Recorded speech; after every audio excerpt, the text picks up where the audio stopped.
ধন্যবাদ আপনাকে। তো আমি মনে করি জুনের পরে আর যাবে না, এটা কি যথেষ্ট নয়? যদি যথেষ্ট মনে করা না হয়, আমি মনে করি সরকারের সমালোচনা করলে তো অনেক করা যায়, যে কাজ করে তারই ভুল হয়। রাজনৈতিক দলগুলোকে নিয়ে বারবার ডায়লগ করা, তাদেরকে বারবার তাদেরকে নিয়ে বসা, এই জায়গায় সরকারের দৃশ্যমান দুর্বলতা আছে। হাজারো সমস্যার সমাধান হয় আপোষে আলোচনার মাধ্যমে।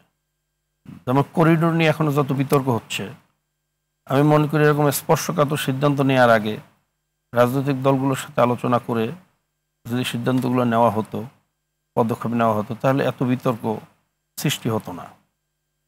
আর আমাদের মাহমুদুল হক না, তাহলে এটা একটু বলেন, সরকার যে রাজনৈতিক দলগুলোর সাথে আলাপ করা ছাড়াই করিডোরের ব্যাপারে যে সিদ্ধান্ত নিল, চট্টগ্রাম বন্দরের ব্যাপারে সে ভাবলো, বন্দরের জায়গাটা সেটা নানাভাবে হতে পারে, সেটা আমরা বুঝি না, কিন্তু করিডোরের প্রসঙ্গটা যখনই সম্মানিত সেনাপ্রধান বক্তব্য দিলেন, তারপরে দেখলাম যে রাজনৈতিক দলগুলোর সাথে কে কোথায় আসো, তাড়াতাড়ি আসো, আলোচনা করতে হবে।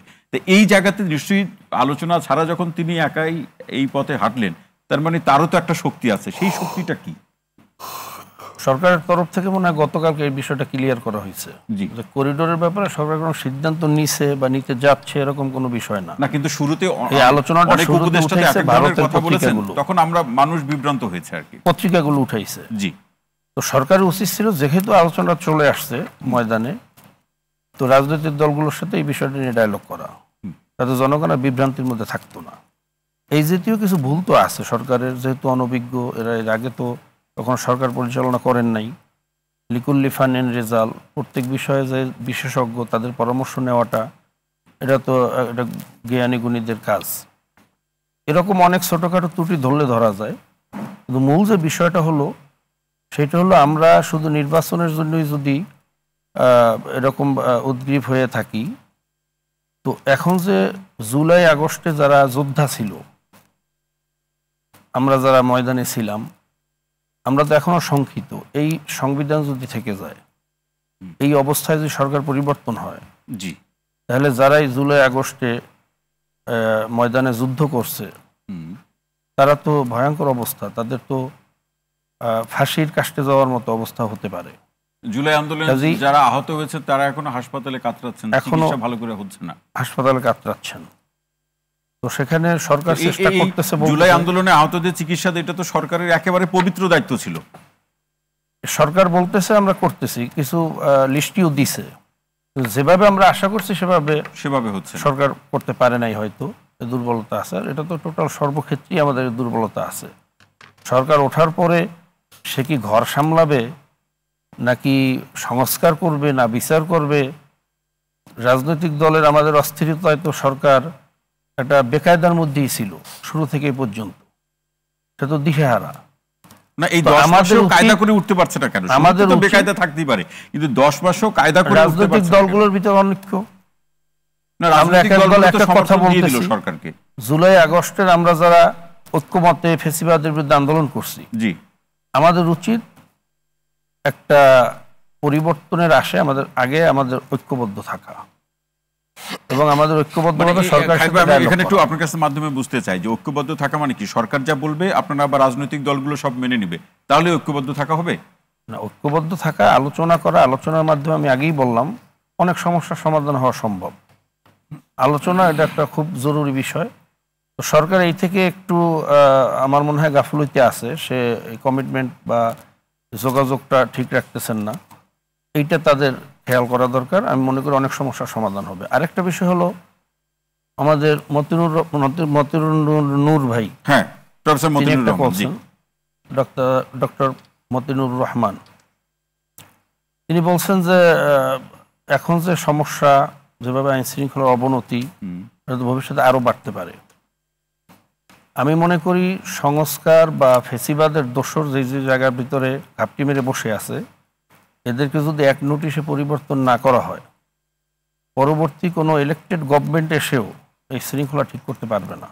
না, কিন্তু সেটা তারা আরো বেশি মুসিবতে পড়বে। এই সরকারই তো সেটা অবরোধ হচ্ছে না, সরকার সেটা করছে, তখন হরতাল হবে, অবরোধ হবে, ফেসিবাদের দোসররা ঘাপটি মেরে এখন আছে, তখন বের হয়ে আসবে, তখন দেশের অবস্থা আরো ভয়ানক হতে পারে। এই জন্য আমরা বারবার বলতেছি, আমরা শুধু নির্বাচন নিয়ে ব্যস্ত না হয়ে আমরা জাতীয় সরকার এবং জাতীয় ঐক্য গড়ার ব্যাপারে আমাদের বেশি ব্যস্ত হওয়া উচিত, এটা আমরা মনে করি। করিডোরের ব্যাপারে আপনাদের কি ভাবনা? করিডোরের বিষয়ে আমাদের কোনো পরিষ্কার বক্তব্য আমাদের আমির এখনো দেন নাই। তবে করিডোরের বিষয়ে যাই হোক, রাজনৈতিক দলের সাথে আলোচনা না করে স্পর্শকাতর বিষয়ে সরকারের সিদ্ধান্ত নেওয়াটা আমরা সমুচিত মনে করি না। এখন নির্বাচনের প্রশ্নে এই পর্যায়ে আপনার কাছে শেষ প্রশ্ন, সেটি হচ্ছে যে কায়ের ভাই, যে নির্বাচনের প্রশ্নে যদি রাজনৈতিক দলগুলো মাঠে নামে, অর্থাৎ আন্দোলন শুরু করে, আবার সেই লড়াই সংগ্রামে শুরু হয় ভোট এবং ভোটাধিকারের প্রশ্নে, তখন সরকার কিভাবে এটা মোকাবেলা করবে? আন্দোলন শুরু হলে তো সরকার বেকায়দায় পড়ে যাবে, সরকার হয়তো ফল্ট করবে, ফেসিবাদ আবার ঘাপটি মেরে বসে আছে, তারা সে ক্ষমতা দখল করতে পারে, বিভিন্ন সুযোগ আছে। তো আন্দোলন করা তো আত্মঘাতী হবে, আন্দোলন করার কোনো সুযোগ তো আমরা দেখি। কিন্তু রাজনৈতিক দলগুলো যদি ভোট এবং ভোটাধিকারের প্রশ্নে যদি কোনো অনিশ্চয়তা দেখে, তখন তো রাজপথে আমরা অনিশ্চয়তা দেখছি না, যেহেতু জুনের পরে সরকার পরিষ্কারভাবে বলছে আমরা থাকবো না। তো আমাদের আন্দোলনটা তো জুনের পরে করা উচিত। আমি মনে করি জুনের পরে যদি সে না থাকে, মানে থাকার চেষ্টা করে, তখন আমরা আন্দোলন না। আমি যদি আরেকটু জুনের আগে যদি 3 মাস আগে যদি ইশতেহার ঘোষণা করা হয়, জি, তাহলে তো আমরা বুঝতে পারবো যে নির্বাচনের পরিপূর্ণ রুটম্যাপ শুরু হয়ে গেছে। আরেকটু শুনতে চাই আপনার কাছ থেকে, সেটি হচ্ছে ডিসেম্বর থেকে জুন, এর মধ্যে সরকার যদি মাস এবং তারিখটা উল্লেখ করে, তাতে কি কোনো অসুবিধা আছে? আমরা একটা পত্রিকা, আমি যদি আপনাকে রেফারেন্স দিই, জনকণ্ঠ পত্রিকা, আমরা 2-3 দিন আগে, সম্ভবত গতকাল অথবা তার আগের দিন হবে, একটা লাল কালিতে হেডিং করলো তারা যে ফেব্রুয়ারিতে নির্বাচন, 9, 10, 11 তারিখের কথা বলেছে। আমি রিপোর্টটা পড়ি আপনাকে বলছি। এবং তারা বলেছে যে রিপোর্টে যে 10 তারিখে নির্বাচন হওয়ার সম্ভাবনা খুব বেশি, ফেব্রুয়ারি 10 তারিখে। তারিখ নির্দিষ্টভাবে ঘোষণা করার মধ্যে কি সমস্যা আছে আমার জানা নেই। তবে তারিখ নির্দিষ্ট এখন ঘোষণা করা যায় আমার মনে হয়, যেহেতু জুনের পর যাবে না বলছে। কবে ইশতেহার হবে, কবে নির্বাচন হবে, এরকম একটা পরিষ্কার দিন তারিখ ঘোষণা করা যেতে পারে। সেটা নিয়ে কোনো আমার মনে হয় না এখানে কোনো সমস্যা, অসুবিধা দেখছেন আপনি? আর এটা ঘোষণা না করলেও যে কোনো সমস্যা আছে, এটাও আমরা মনে করি না।